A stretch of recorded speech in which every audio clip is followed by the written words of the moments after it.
Namastê. Nesse podcast a gente vai dar seguimento ao nosso estudo de algumas palavras da tradição do yoga que são muito importantes. Palavras que são pilares mesmo dessa tradição. E hoje eu trouxe para conversar com vocês sobre o mantra Om, que é o mantra talvez mais conhecido, né? Que a gente canta sempre nas aulas de yoga. Muita gente canta, mas não entende bem o significado. E o Om tem uma coisa muito interessante, que ele tem todo um significado místico, que a gente vai falar um pouquinho hoje, mas ele também tem os benefícios físicos. Ou seja, já tem vários estudos que mostram que a vibração que o Om produz faz bem para o nosso cérebro, faz bem para a nossa saúde. Então eu sempre falo, né? As pessoas às vezes chegam na aula de yoga, ainda não conhecem bem essa cultura do yoga, a Índia, e começa logo cantando Om. E muita gente fica sem graça, eu percebo que muita gente fica em silêncio, fica com uma cara assim, que é isso, né? E não canta. E aí aos poucos a gente vai explicando, olha, o Om não é da Índia só, o Om é um mantra universal, o Om... E aí a pessoa vai entendendo e começa a cantar. Mas o Om, gente, é considerado o pranava. O que quer dizer isso? O primeiro som. Também é dito que é o Shabda Brahma. O que é Shabda Brahma? Shabda som. Brahma é o absoluto, então é o som de Deus. Então são visões um pouco místicas e filosóficas, mas que fazem parte da nossa tradição, né? Você sabe que lá na Bíblia está escrito, né? No princípio era o verbo, e o verbo se fez carne, e daí começou, né, o mundo. Para os hindus, para os yogis, esse verbo é o Om. É dito que o Om é o som da criação do universo e que ele continua de forma bem sutil, vibrando a todo tempo.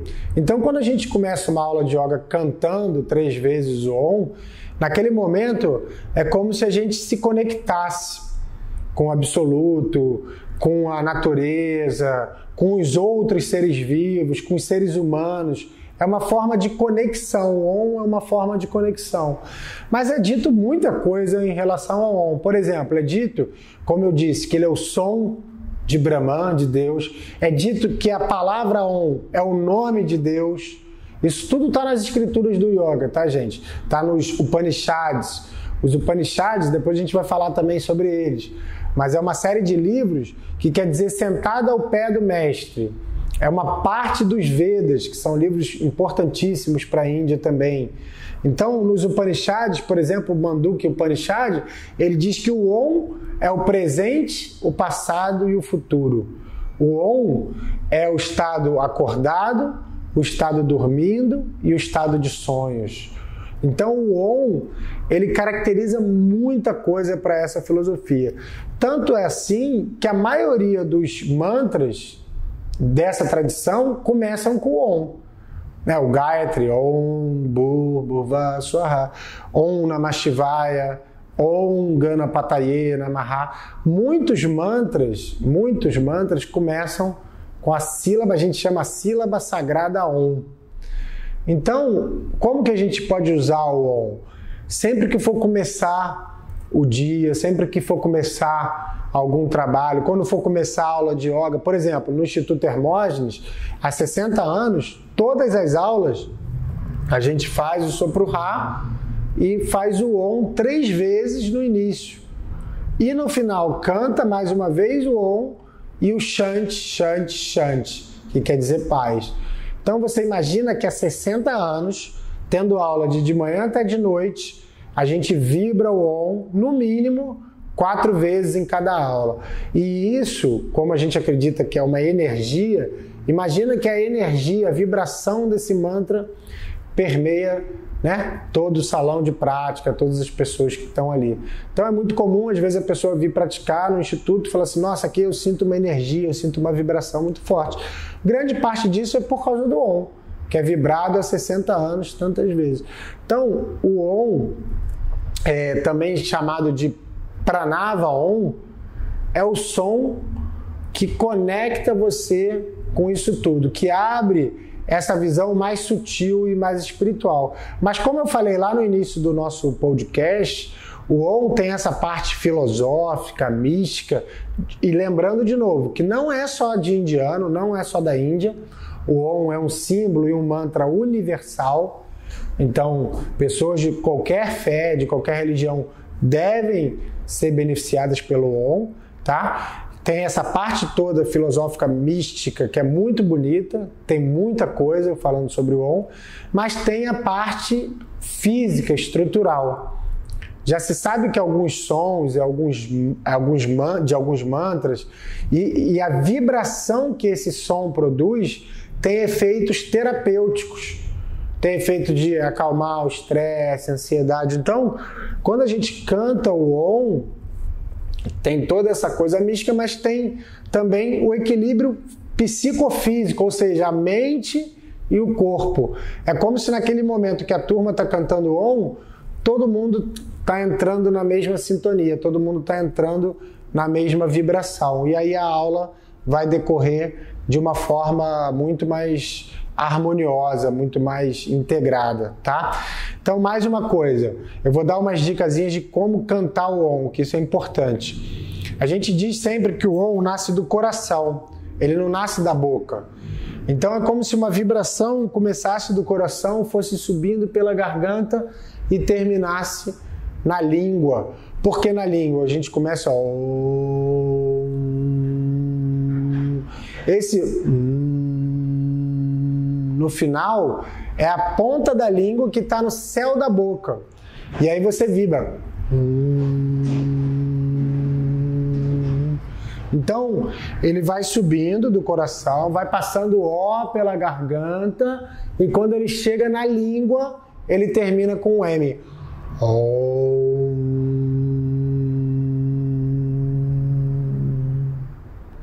Outra coisa muito interessante que a gente deve observar quando a gente vai praticar o Om, quando a gente vai cantar, né? Quando a gente vai entoar, a gente fala também entoar o mantra, tem uma visão muito interessante que alguns professores da tradição dão, que é como se fosse um avião. Você imagina o som de um avião. Ele vem lá de longe, baixinho, aí ele vai se aproximando, ele vai aumentando quando ele está perto, e depois ele passa pela gente e ele vai diminuindo. Então, cantar o Om também deveria ser essa parábola. Ela vem bem devagarinho, sobe, aumenta, mantém e desce, tá? Essa é a forma correta. Então, vou cantar uma vez bem devagarinho para vocês perceberem isso que eu estou falando. Então, a gente se concentra, relaxa e vem lá do coração.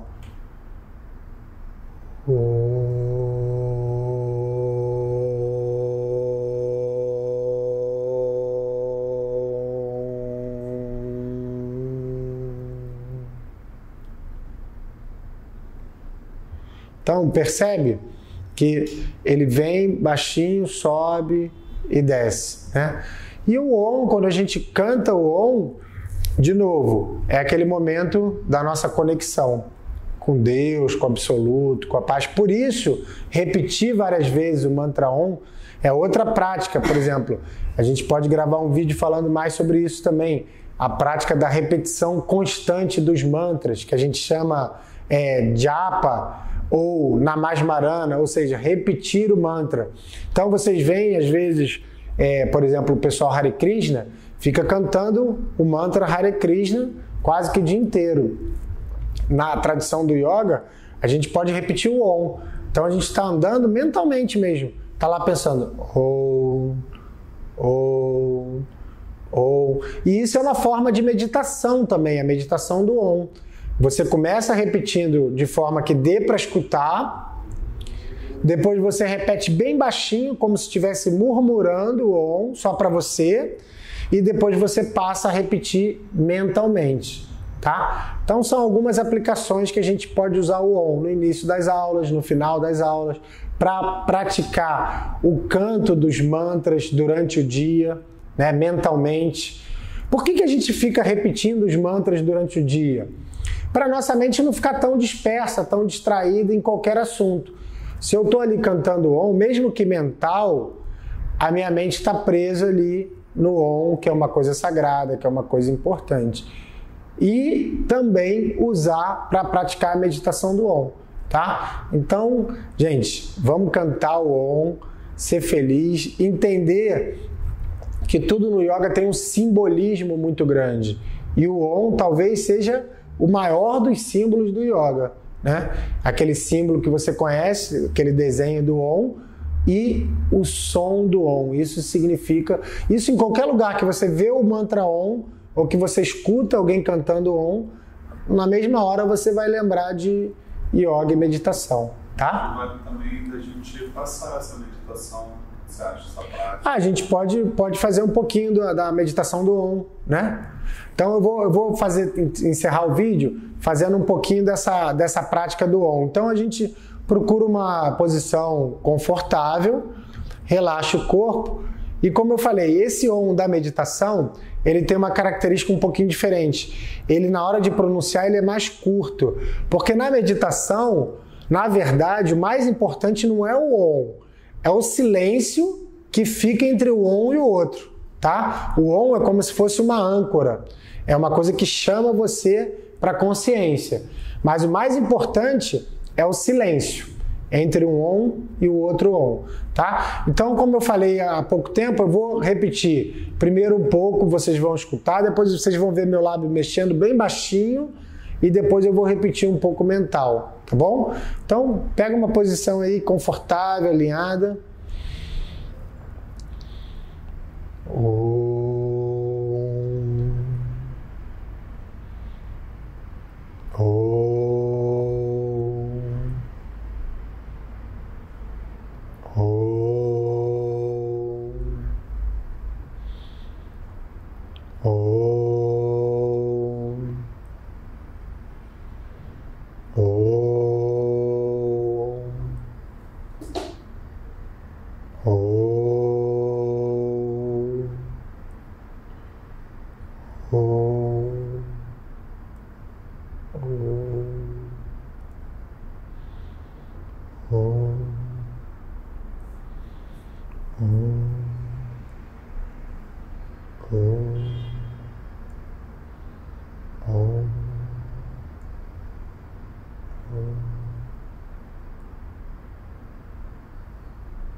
E a gente toma uma respiração mais profunda. E eu vou terminar essa partezinha da prática cantando com vocês o Om Shanti Shanti. Om Shanti Shanti Shanti. Namastê. Então, uma prática bem curta, bem simples. Agora, como eu falei, né? Não é bom a gente alongar muito entre um e o outro, porque senão o pensamento entra no meio. Se a gente der muito espaço, o pensamento pula ali no meio. E, de novo, estamos lá na meditação do Om. Entrou um pensamento, não briga, não fica chateado, volta a repetir o Om. Volta a repetir o Om. O Om que vai puxar você de volta. Tá? E a coisa eu lembrei para contar para vocês a historinha que o professor gostava, que é muito divertida. Por que a gente é recomendado no yoga e na Índia que a gente fique repetindo esses mantras, né? Durante o dia, assim, várias vezes por dia. Porque conta-se no Bhagavad Gita, tem uma história que se a gente morrer essa vida cantando o nome de Deus, fazendo a prática do mantra do nome de Deus, a gente vai ter uma vida, a próxima vida com Deus. A gente vai direto como se fosse para o paraíso, tá? Vamos entender assim. E essa é uma história verdadeira, assim, isso está no Bhagavad Gita. O seu último pensamento na hora da sua morte vai determinar a sua vida futura. Então, não sei se vocês já viram o filme do Mahatma Gandhi, se não viram, vejam, que é um filme lindo. Na hora que ele recebe um tiro, né, de um fanático lá, ele cai cantando Ram, Ram, Ram, Ram. É o nome de Rama. Então ele morre repetindo o nome de Rama. porque ele acredita que a próxima vida dele vai ser com Rama, tá? E aí essa é a parte séria, é a parte da brincadeira que conta uma historinha da Índia, né? Diz que todo indiano é assim, fica repetindo os mantras porque não sabe quando vai morrer e que quando morrer ele quer repetir o nome de Deus. Então ele tem que cantar sempre, né? E aí teve um indiano que tentou ser esperto, né? Tentou usar a seu favor isso. Aí o que ele fez? O professor contava essa história. Ele botou o nome dos filhos, cada um de uma divindade da Índia. E ele pensou, no meu leito de morte, eu vou chamar os meus filhos, vou fazer uma chamada e quando eu morrer eu vou estar dando o nome de Deus e pronto, resolvi meu problema. Eu não preciso cantar a vida inteira, eu vou cantar só na hora de morrer. O cara teve uma ideia, né? Aquela famosa malandragem, né? Eu não vou cantar a vida inteira, eu só vou cantar na hora de morrer, tudo bem. Aí ele foi assim, aí ele ficou doente e tal, na hora da morte, ele começou a chamar os filhos, todos eles com o nome de Deus, né? Divindades hindus. Ganesha, aí ele, tô aqui papai. Shiva, tô aqui papai. Saraswati, tô aqui papai. Lakshmi, tô aqui papai. Rama, tô aqui papai. Aí no último filho ele falou, ué, mas se todo mundo tá aqui, quem ficou na lojinha? Aí morreu. Aí ele morreu pensando na lojinha, ou seja, vai voltar preso a lojinha, o dinheiro. Isso é uma brincadeira, mas o professor usava para puxar a nossa orelha, né? Porque se a tradição fala, a gente tem que cantar a vida inteira o mantra, porque a morte pode vir a qualquer momento. Ele quis usar a malandragem e falou, não, só vou cantar na hora de morrer. Se deu mal, voltou para a lojinha. Mas isso é uma história da tradição também. Mas por isso, muitas tradições, vocês vão ver muitos mantras, isso acontece também com alguns padres do deserto que vivem em oração, né? A ladainha católica, ficar repetindo Ave Maria, o Pai Nosso sempre. É a mesma intenção. É você preencher o terço, é você preencher a sua mente, o seu coração com uma oração, com um mantra. E não deixar que a sua mente fique vagando aí por uma série de coisas que muitas vezes não é legal. Então é uma prática saudável. Eu, por exemplo, às vezes eu vou caminhar, eu estou sempre com o meu japamala, né? Eu vou caminhar e discretamente, né? Eu vou ali cantando Om, Om, Om, Om. Tô no ônibus, eu tô ali, porque isso fortalece a nosso sadhana, fortalece a nossa disciplina, fortalece, dá rédeas para a nossa mente. A nossa mente é um instrumento fantástico, mas se a gente deixa ela solta o tempo todo, a gente perde muita energia pensando em muita coisa e se desgasta. Então você concentrar ali num mantra é muito saudável para a mente também, né? Tá, o Felipe vai fazer uma pergunta aí sobre o Om. Vamos lá, Felipe. Só para falar aqui com a nossa audiência, né, sobre o Om, coitado dele, né? Ficou preso aí na loja. Essa história ela é muito, muito bacana, né? Porque são as caixinhas, né? A gente acaba se prendendo o quanto é necessário ser correta, né? Mesmo na prática do mantra, né? E a repetição ser algo que realmente tem um propósito de contato com o divino, né? A pergunta é o seguinte, se o Om ele tem uma religião fixa, se isso vem de alguma origem, de alguma religião específica, né? Você falou de alguma coisa já nesse próprio podcast, mas só para reforçar que isso também se relaciona com a yoga, já que esse é um primeiro momento de uma aula de yoga, né? Fazer o Om na postura, né? Em uma certa postura. Aí eu queria saber se isso tem alguma relação com... Não, muito boa a tua pergunta, até porque assim, a gente sempre fala isso, né? Existem várias linhas de yoga, né? De mestres de yoga. Então muita gente acredita, por exemplo, que o Om, o símbolo do Om, o Om, é só do hinduísmo, que é a maior religião da Índia, né? Fala de Brahma, Vishnu, Shiva. Tem gente que associa o Om ao hinduísmo só, que é só do hinduísmo. Mas vários mestres dizem que não, que o Om seria um símbolo universal, que qualquer religião deveria reverenciar o Om, cantar o Om. Então isso vai das tradições. Eu, por exemplo, né, como sigo o meu avô, e o meu avô explicava que o Om é universal, assim como o yoga não é só para indiano, é para a humanidade inteira, o Om também não é só indiano, é para a humanidade inteira. Agora, a gente tem toda a nossa gratidão e reverência à Índia, porque realmente lá nasceu o yoga, lá nasceu o mantra Om e tudo, mas não quer dizer que um ocidental, por exemplo, um cristão, um espírita, um católico, alguém do próprio Umbanda, Candomblé, ou até um ateu, não deva cantar o Om. Isso eu acho uma visão muito estreita, né?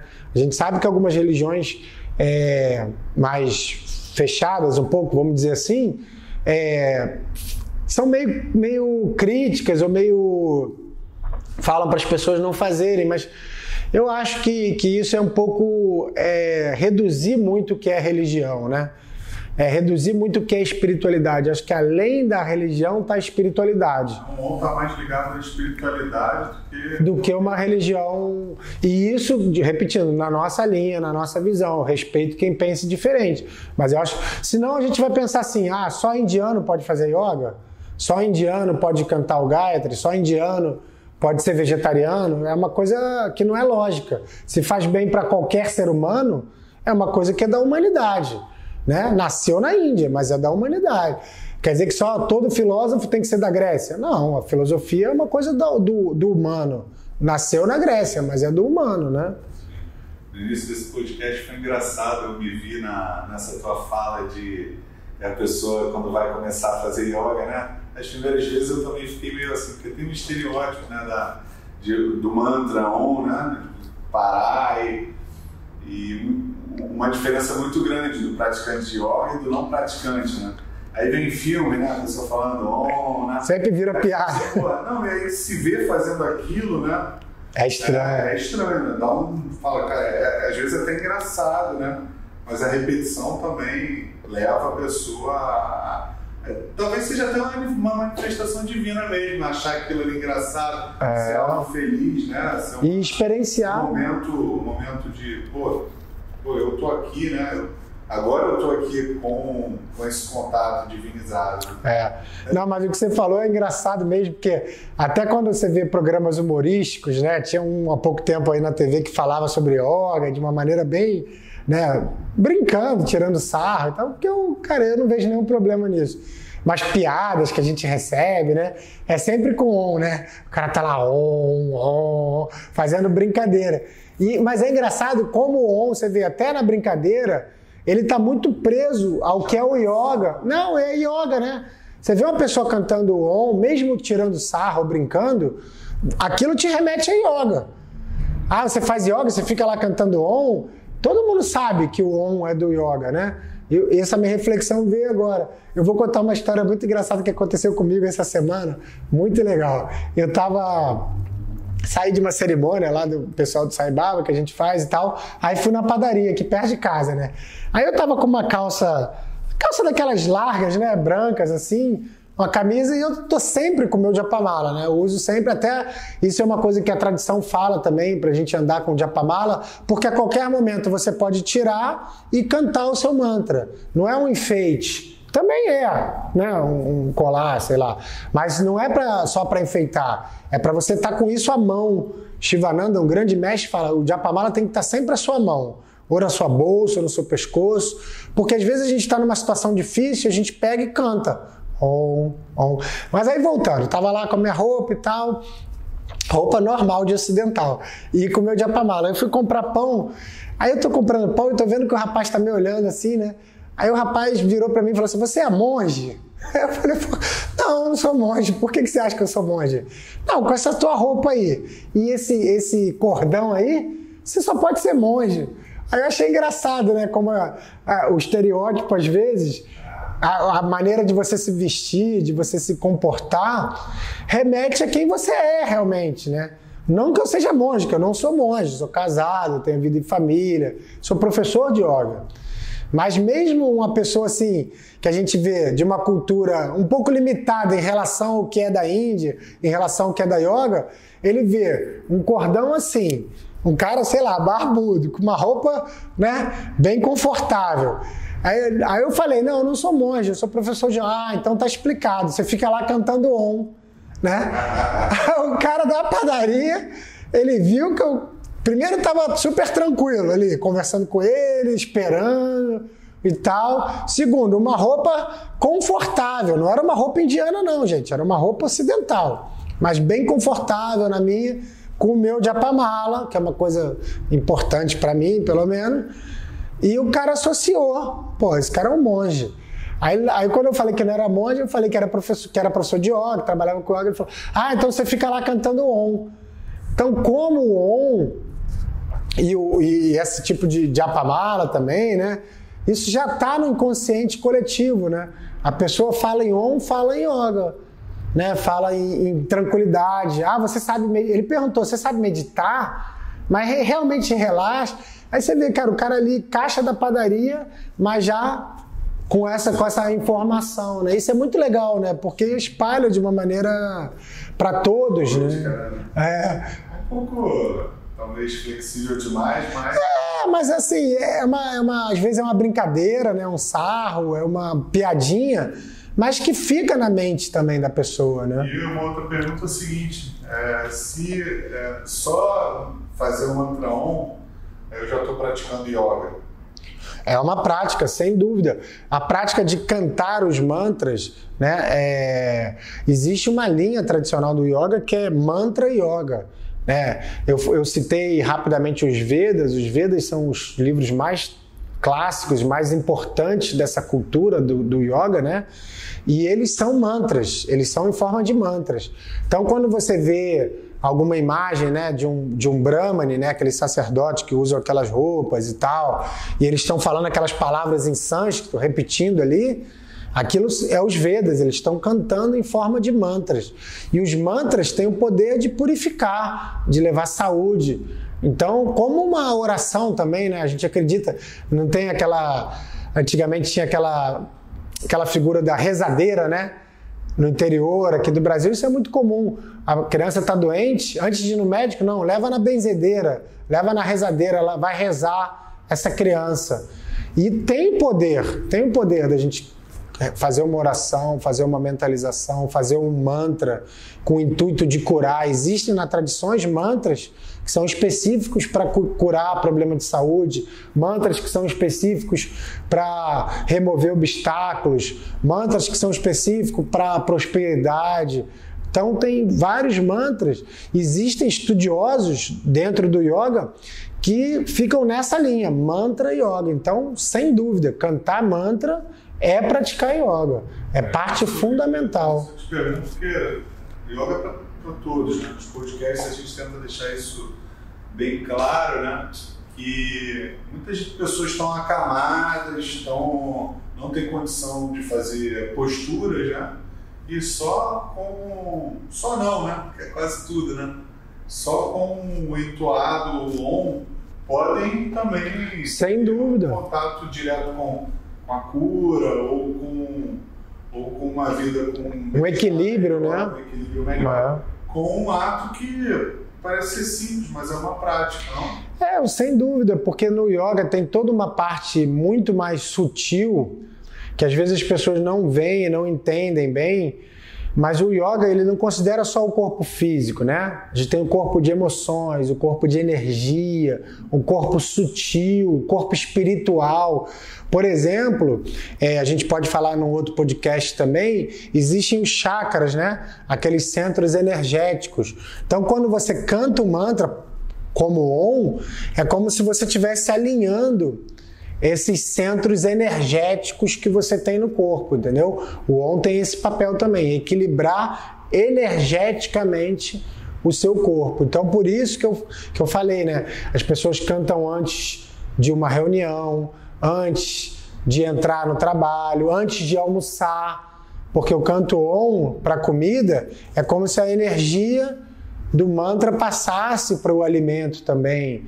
Então a gente pode usar essa forma de energia, de emanar energia de várias maneiras, né? E o Om é muito poderoso, como eu falei, é o principal mantra, tanto que muitos mantras começam com Om. Então é o som de criação, é o que eu falei no início, é considerado o nome, é considerado o Deus a forma de Deus seria a forma do Om, entendeu? Então é uma coisa muito forte. E outra coisa, existe algum som de algum instrumento ou algum som na natureza que se aproxime dessa vibração? Ou isso é algo que é... Não, existe, com certeza, né? Por exemplo, eu sinto muito quando você escuta, por exemplo, uma cachoeira, né? Uma cachoeira forte, de longe, assim. Se você se conectar, não sei se também já tem a mente influenciada pelo Om, mas eu escuto. Fiquei até com vergonha de fazer essa pergunta, sabe? É que lá em casa em frente do mar, né? Aham. Então... o som das ondas, né? Batendo, né? Não digo nem das ondas. Eu sinto que quando o mar está... Aí é Deus mais presente ou não, talvez, né? Talvez seja uma criação também mental minha. Mas o barulho das ondas faz uma vibração que fica... E parece. Não, sem dúvida. O próprio vento também, né? Eu fico acreditando. O que é importante é a gente acreditar. O importante é a gente acreditar. Mas isso é dito nas escrituras, uma coisa bem legal que os yogis, né, ensinam, é que o Om, ele está vibrando o tempo todo, mesmo se a gente escutar. Aí até é dado esse exemplo, como as ondas do rádio, né? Você sabe que as ondas do rádio, eles estão aqui entre a gente o tempo todo. Só que eu não estou com o aparelho rádio, né, que é chamado até de transmissor, eu não estou com ele ligado naquela estação daquela onda sonora. Mas as ondas do rádio, elas estão... Então, os yogis acreditam que o Om é assim. Ele permeia tudo o tempo todo. Quando eu estou conectado, inspirado, concentrado, eu consigo captar esse Om na natureza, nas pessoas, no silêncio.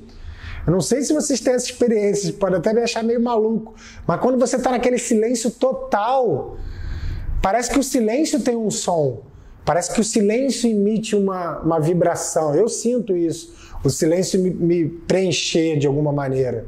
E eu acredito muito que tem a ver com o Om, né? O silêncio absoluto mesmo, aquele silêncio total. Parece que aquilo está vibrando, né? Eu sinto muito o Om presente também, quando eu estou na meditação, assim, mais profunda, né? Mais concentrada. E uma outra coisa é, durante a meditação, que você passou aqui para o pessoal, se dá para você falar um pouquinho como é que é essa gradação do Om, né? E talvez na prática não tenha ficado talvez tão claro. Então, por que a gente... Isso.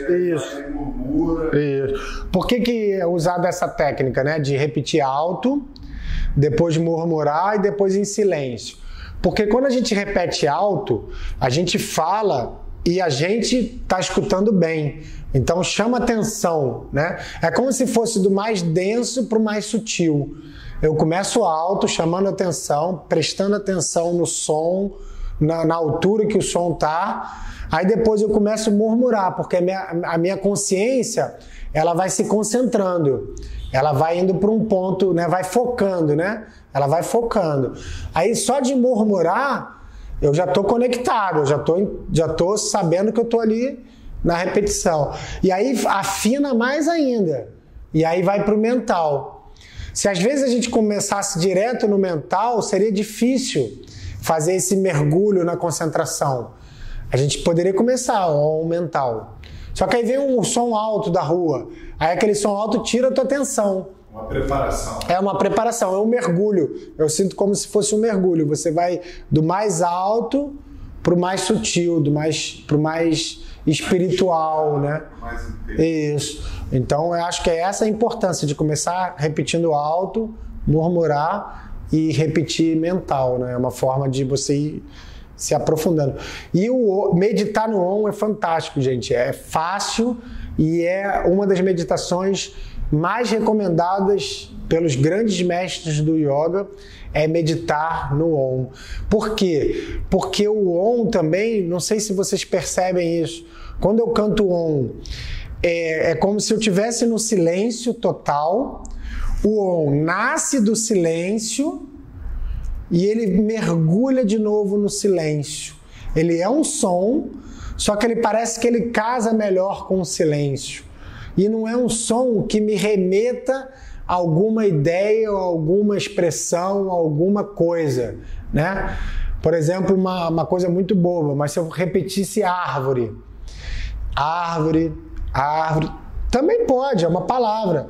Só que a árvore, ela pode me remeter ao passado, àquela árvore que eu escalava quando eu era criança, ou aquela árvore que dá sombra na minha casa, ou aquela fruta que eu pego naquela árvore, ou aquela árvore que cortaram. Então é mais fácil a mente escapulir. O OM, como é muito curto e muito focado, ele permite uma concentração maior. Então percebe, o OM está em silêncio, aí vem.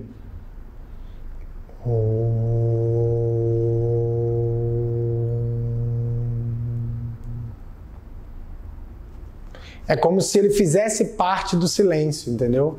Por isso é tão recomendado cantar o OM. Quando a gente canta o mantra maior, a mente ela foge um pouquinho. Mesmo que seja um mantra ainda curto, por exemplo, Om Namah Shivaya, que é um mantra também da tradição, mas já é uma frase. Então, Om Namah Shivaya. É um mantra muito forte também, mas é um outro propósito. Quando é só o Om, parece que você se mantém mais em silêncio. Dá mais força assim, para a meditação, né? E é um símbolo que representa, como eu falei, o absoluto. Porque na Índia tem muito essa coisa, o Deus que você pode dar um nome, uma forma, e o Deus que não tem nome e não tem forma, que é o absoluto. Então eu não posso, para quem acredita num Deus que não tem nome e não tem forma, é assim, ele não tem um nome e uma forma específica.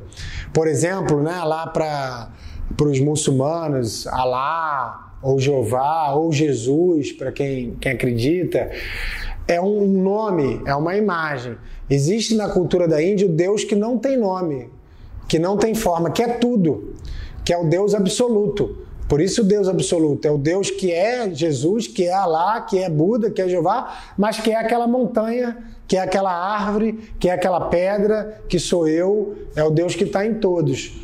E o Om é como se fosse o símbolo desse absoluto, entendeu? Então, por isso também é muito recomendado na tradição. Sobre o Om, né? O Om é muito forte. Depois desse tema, eu achei que a gente não fosse chegar tão longe assim, né? O Om é... No final do podcast, um podcast grande até, né? Quase 40 minutos falando sobre o Om, ainda dá para falar mais, né? Dá, o Om é realmente assim, para mim, eu fico muito feliz de falar, porque é uma coisa realmente sagrada, gente, divina, assim, que se você começar a cantar, mesmo sem entender muito, é como eu falei, eu falo isso para os alunos, né? Eu vejo os alunos assim meio sem graça, eu falo, gente, canta, não fica com vergonha não, canta, que mesmo cantando, sem saber nada do que eu falei, o benefício vem, entendeu? E aí quando o benefício vem, você vai se apoderando também, né, do mantra. É incrível, a yoga é incrível, né? Nesse sentido, né? Pratica sem questionar. Sem acreditar, eu falo, não acredita não, faz. Faz aí como se estivesse fazendo algo para o corpo físico mesmo. E o quanto isso mexe com alguma coisa dentro da gente, né? Sem dúvida, sem dúvida. Só praticar, né? É isso, gente, vamos cantar o Om e ser feliz, né? Cantar o Om a hora que você lembrar. Eu, às vezes, eu me pego igual um maluquinho, assim, lá no centro da cidade, maior caos e tal. Aí eu tô andando e eu tô cantando o Om mental, né? No meio da confusão, assim. Às vezes eu me pego falando o Om. Esse cara é doido. O pessoal deve olhar em volta assim e falar que é doido, né?